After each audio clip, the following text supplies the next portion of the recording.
खिलाफ बरगलाएं। यानी क्या मुसलमानों के ब्रिटिश सरकार के खिलाफ जिहाद के लिए उकसा है?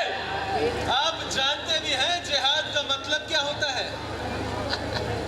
मैं तो कम अकल है कि जिहाद का मतलब क्या होता है। तो सुनिए, जिहाद फी सबीलिल्लाह के मानी है कि हर किस्म के जुल्म व तशद्दुद, ज़लालत और फसाद, गुरूर और बातिल, ये सब शैतान के पैदा किए हुए हैं। इस्लाम अल्लाह की बख्शी हुई आज़ादी को कायम करने वाला और जुल्म इस्तबदाद का मुखालिफ है। आपकी हुकूमत पार्लियामेंट्री और दस्तूरी नहीं है, इसलिए मैं इसे खुदा की मर्जी के मुताबिक नहीं समझता। यानी कि आप ब्रिटिश सरकार की तस्लीम नहीं करता, गवर्नमेंट का हुक्म मानने से इनकार करता है। गवर्नमेंट के हर हुक्म के आगे सर झुका देना शिर्क है। ओह माय गॉड, अबे शिर्क क्या होता है?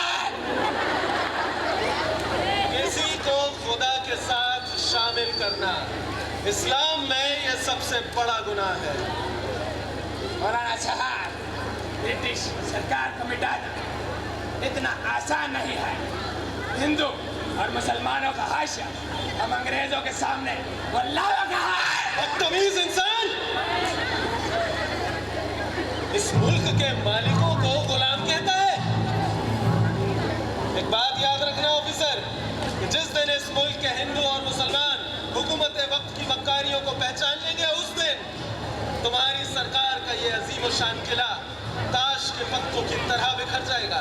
और एक बात और याद रखना ऑफिसर, जब ताश के खेल में दो गुलाम एक हो जाते हैं तो बादशाह हार जाता है, और यही हश्र तुम्हारी हुकूमत का भी होता है।